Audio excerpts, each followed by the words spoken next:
Here we see the native Japanese 240SX in its natural habitat. She seems to have found herself separated from the pack, looking tired and the worse for wear. Up on 4 jack stands, it is clear to see that she has been seeping oil, often regarded as a sort of mating ritual among these cars. The wheels have been removed, completely exposing the underbody to things never experienced before on this chassis, like cleaning and new parts. The mirrors folded back out of submission, or is it fear for what violating work is bound to be performed? The headlights popped up, showing a shimmer of hope to return to the road one day. The wheels, once having traveled hundreds or thousands of miles a year, are now relegated to sitting inert and only dreaming of a new life full of opportunity.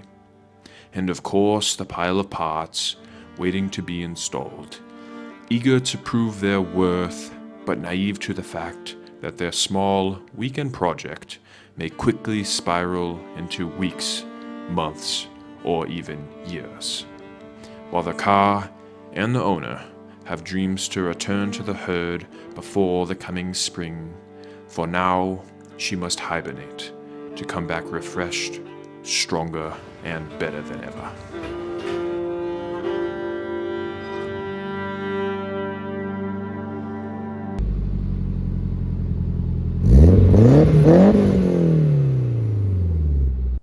Hey there, I'm Sal. Thanks for checking out the video. Hope you like the intro. I don't usually do that sort of stuff, but it was pretty fun to make. But yeah, we're finally starting the 5-lug swap on the 240. I've had these parts for a little bit, and I've just been kind of putting it off. But I finally got the car jacked up, and let's friggin' do this thing. So we have new front and rear rotors, along with a Part Shop Max Z32 front brake upgrade. We're not going to do the rears, but we're going to do this really nice front upgrade. And then of course we have the 5-lug hubs themselves. I think I got these from 240SXconversions.com. So we'll see how they hold up, but they were pretty budget. And yeah, the fronts just kind of like slip on to the knuckle, whereas the rears, they bolt up and obviously have the spline drive. But yeah, this is one of those projects where it should take like a day or two. But for me, this isn't my daily or anything, so I'm not in a huge rush to get it done. But I also don't want it drawn out over a super long period of time. I want to get this car back out on the road and enjoy it. I got new wheels for it. I'm waiting to buy tires until I see exactly what the fitment's going to look like. But yeah, I'm very excited to do this. Like I said, I've been putting it off for a little bit because it just kills me. The car works. The car drives great. There's really no problems with it mechanically. But I want to do the upgrade. I know it'll be worthwhile in the long run. So yeah, time to just do it. So we'll start with taking the wheel off. And then we'll use a chisel to get off this dust cap and gain access to the spindle nut.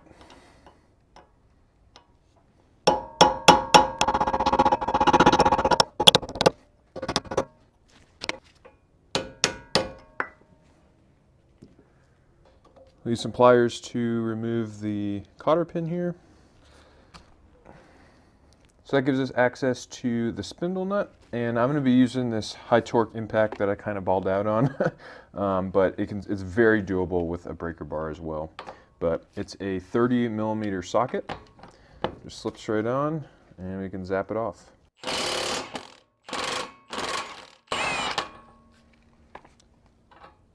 Next we'll remove the caliper. It's just 2 19mm bolts on top and bottom. Trick to get some better access is just turn the wheel, and then you can see them both right here actually really easily. Let's break these guys loose. Oh, I'm tightening.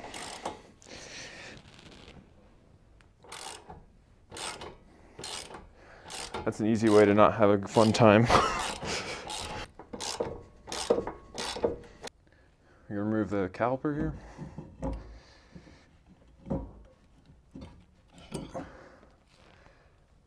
Just be careful not to hang it from the brake line. Just kind of setting it on the sway bar back there. Slide the rotor and the whole hub is coming with it. Look at that. Nice and easy. There's this washer that's on the inside of the hub. Make sure you hold on to that so you can add it to the new 5-lug hub. It's actually all very clean back here because it's got that nice dust shield which keeps a lot of the dirt out, and there's really no corrosion or anything, which is really nice. But yeah, we got the new 5-lug hub, and we can just kind of slide that right on here. Fits like a glove, and we can start reassembly. Start by putting in the squared off washer, lining it up with the slots on the spindle. And I'm just gonna throw some blue thread locker on here, just making sure we're not losing any wheels while we're driving around. So instead of using the impact gun to torque this down, I'm actually gonna use a torque wrench because, you know, this is one of those things you kind of want to torque. It's actually squeezing the bearing as you tighten it, so you don't want it to wear out prematurely. We'll torque this down to 130 foot-pounds. I thought I'd mention I'm really just following along with the Chris Fix video that he made doing the 5-lug swap on Saab Kylo 4's 240SX, a bunch of YouTubers. But yeah, his video is super informative, very, very, very helpful, and I'm sure most of you guys know who Chris Fix is. Looking at you, Joey. But yeah, his video is great, and I'll have that link down in the description. So next we want to throw on the rotor, but we start to see a problem here.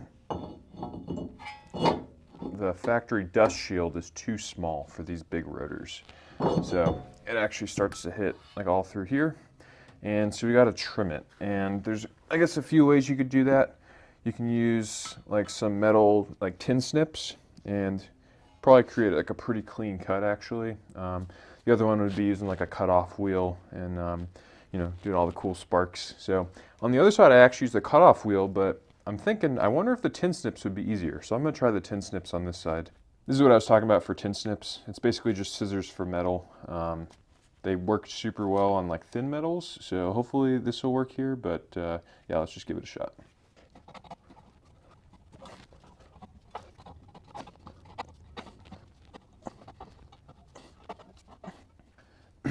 These are actually working pretty well, and if you cut like how they want to cut, it's actually going really smoothly. I was trying to go the other way at first, and it really wasn't cutting very well. But yeah, this is going good.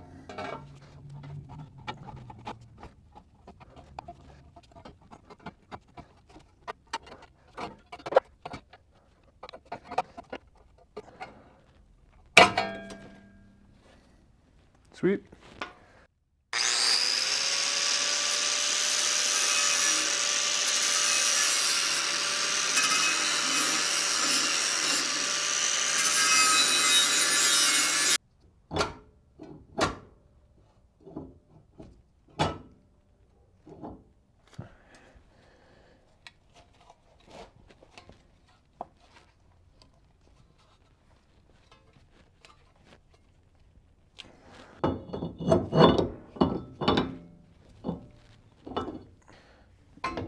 So here you can see why I trimmed, this came like all the way down to here, it was like a point, and I ended up trimming it because when I installed this bigger caliper it just wouldn't fit. So I just cut it back and then kind of rounded it off. So everything fits nice now, and man, that's gonna look sick. We can throw the rotors on. Make sure you spray down your rotors with brake cleaner before you assemble it completely. You want to get all the oils that they ship it with off, so you don't have any issues with stopping. So the next logical step is going to be installing the brake caliper and then routing the lines and all that sort of stuff, the conversion lines. But I'm going to save that for a part 2. This video is just going to be doing the 5-lug swap. So next we'll move to the rear and get that converted over. Back here it's easier in some ways and a little bit harder in some ways. So it's easier in the fact that we're reusing the stock brakes, so we don't have to convert any lines or anything like that. It's just going to be swapping out the hub and then the rotor to fit with the new 5-lug, obviously.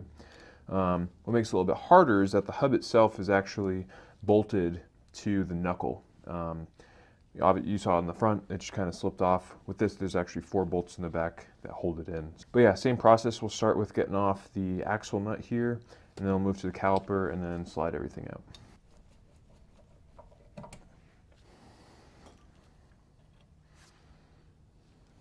So like the front, I'm going to be using my impact gun to get this off. You can do it with a breaker bar. Just make sure that you have the e-brake up and the car in first gear so that you can break it loose. Oh, and it's a 36 millimeter nut, so it's a big one.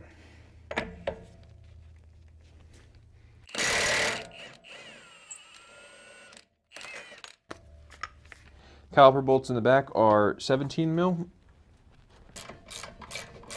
This top bolt for the caliper is really hard to get at. You can't really fit a ratchet in there very well because this upper arm gets in the way. So what I ended up doing is just getting in there with a wrench, and that gives me the clearance to get in there. Even with like an extension, because then you run into this over here, like there's just no room in here to work. So I think using the wrench is the easiest way. And this is definitely where having a ratcheting wrench would be huge. Just being able to go like and get this off, because I really can't find a better way of getting this thing out.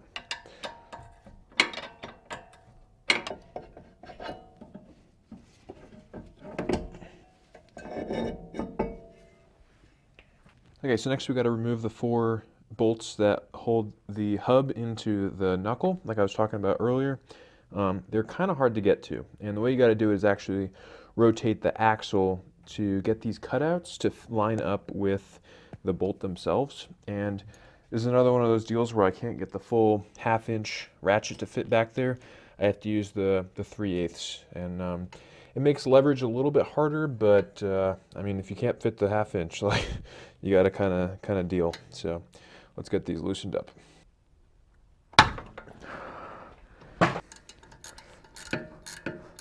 You won't be able to do this for all of them just because of the way that the angles are, but on the ones you can, I recommend trying to use like a breaker bar or something bigger to get back there. This just has a lot closer clearance, so it actually can get in there a little bit better back here,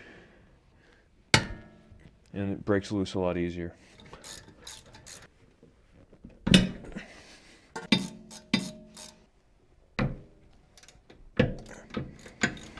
So I guess we could have done this earlier, but we got to knock the axle loose. Just make sure it's not like seized up to the hub itself. So we just screw this nut back on so it's flush. Grab our nice 4-pound hammer and just give it a few good whaps. Once we see it moving, we'll know it's loose. Okay, yeah. So you can actually move it with your fingers now, so it's good to go.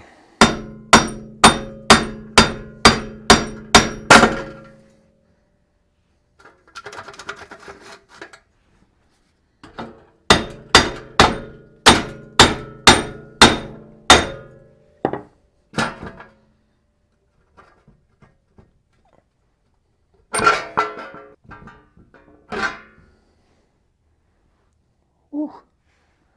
A little rustier than the other side. Okay, cool. So we got our new 5-lug hub here, and it just bolts back up the exact same way that the other one came off. I went in here and added some anti-seize to the splines, and then also just around, because what was getting locked in there and why I had to bash it so much is it bolts up, but then there's this extra little lip here that like sits in like behind here, and that's what got all seized up. So I put a little bit of anti-seize back in there to try and avoid that happening in the future.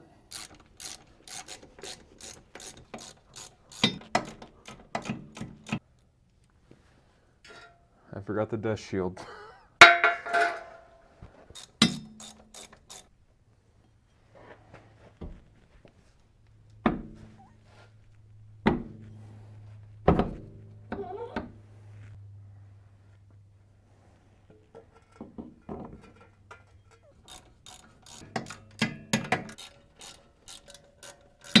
Next, we'll throw the axle nut on. Start with the washer. I threw some blue thread locker in there, and then throw this guy in. Torque for this guy is like 210 foot-pounds, I think. My torque wrench only goes up to 150, so I'm gonna get this click and then just push a bunch more, and we'll call it pretty good there.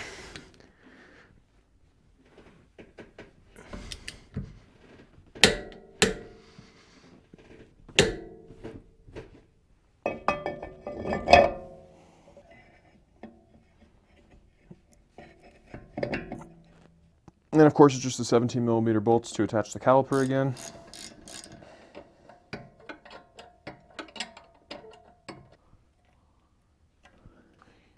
a new cotter pin, slide that through.